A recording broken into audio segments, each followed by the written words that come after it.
New bike, Dia de los Muertos. I'm on the hunt for some grab right now. Just outside YouTube HQ here in San Bruno. Probably don't have permission to be filming, but I'm gonna do it anyway. I am on a 2019 Salsa Warbird. I originally wanted an open up, or open upper, open wide, any of the open bikes. But after studying the geometry just didn't quite fit with my riding style.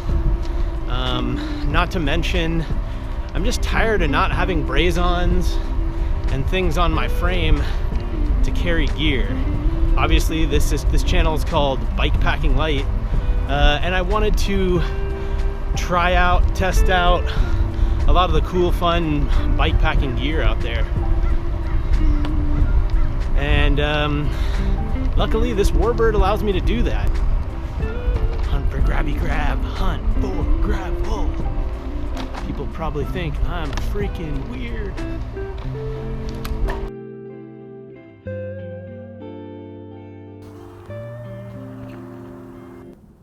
So I'm finding out real quick that multi-use trails are not the most fun to bike on.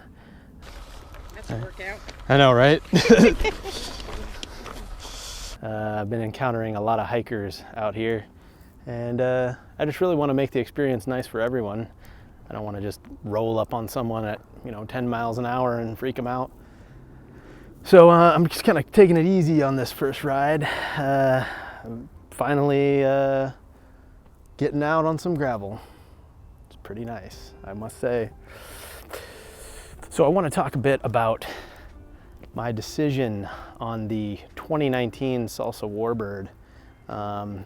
After a lot of sleepless nights trying to decide on a new bike, I was looking at the Bo Jackson, which is from a company called Bear Claw Bicycles. Bear Claws, wow! Pretty awesome fat tire bike, 3-inch tires on a drop bar bike. I think it's the first one of its kind. But I really think that bikes are designed for the type of terrain that you're going to be riding. And sadly, I live in a fairly dense urban area right now, and I just can't see myself getting out on a lot of single track. And I wanted a bike that was going to perform well on the approach to the trail as well as on the trail. So I really just wanted a, I guess what's qualified as an all-road bike, something that I could ride on road and road feels like it's not going to suck, and something that's just at home on the trail as well. I also wanted something with places to mount gear, because my previous bike, it was an all-carbon road bike, and I found out really quickly that it took a lot of finagling to get the right gear that would attach to the bike, bikepacking style bags, which those are all well and good. I really like them, but I'm starting to realize that they waste a lot of time when you're breaking down camp, because you have to pack them ever so carefully, and I was getting a lot of saddlebag sway and things like that. So trying something new here. So as I said before, I was looking at the Open Cycles Up, or the Upper, any of those really high class gravel bikes. The complete builds on those are approaching $10,000 US. I was really getting my heart set on wanting one of those, but then I checked out Bicycle Insights, and if you haven't looked at that site, I'm not a sponsor, affiliate, or anything like that, but really you should check that out if you're in the market for a new bike, because what's the sense in getting a brand new bike if it really doesn't fit you right? And I decided to prioritize bike fit and the type of riding I'd be doing most. And that's really how I landed on the decision of the bike that I got today. But get ready for some amazing updates on this channel. We're entering a brand new chapter here of, after countless encounters with underbiking on my road bike, I just realized it really wasn't handling a lot of the off-road that I wanted to be doing. Obviously it's a road bike, so 28 millimeter tires can only get you so far.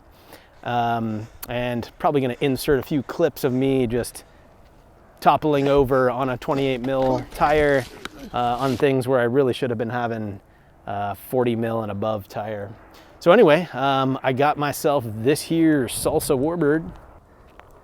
One of the major benefits and driving factors was that this bike can handle both 700C tires or 650B tires. I really wanted to live that supple life. Maybe there's something to this supple thing everyone's so jazzed about these days. So it's a 56 millimeter frame. I'm really impressed with the triangle. Those are some 1 liter Zeffel or Zefal Magnum bottles. So there's definitely a lot more space in the triangle than my old frame. And of course, we got some mounts there for a rear rack. It's got a fender attachment right there. This is the DI2 model, so that's something else I'm trying out with the electronic shifting. No shortage of bottle mounts. Got 1, 2, 3, one under the down tube here. Top tube bag mounts. And yeah, I will say that it was a pretty easy transition coming from my road bike to this bike. Actually, that's the main reason why I went with this bike, is the geometry is just very, very similar to my Specialized Roubaix that I had before. So really looking forward to decking this thing out with bags, and hope you guys stay tuned, because I'm about to have some pretty cool new upgrades and things coming in for this bike. And this begins the chapter of true bike packing in the truest sense, because apparently this is not bike packing, this is. This is not bike packing, that apparently is. So I feel like we would only have this conversation in the days of Reddit and the internet, where people are so concerned about syntax for some unknown reason on this day of the days of the internet here. So anyway, I'm about to hit some more gravel here and test this thing out.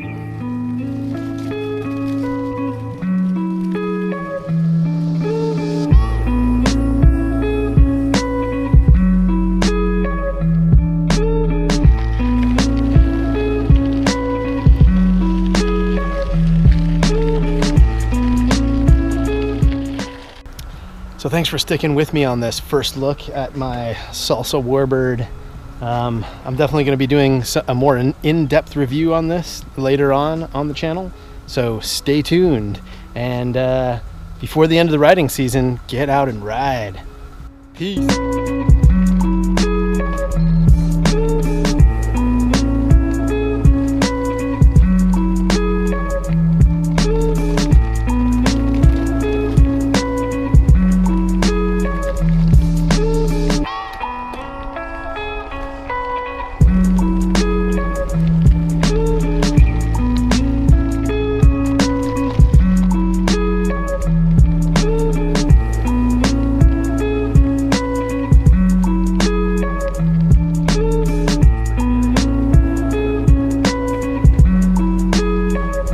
Not gonna lie, happy to see pavement again.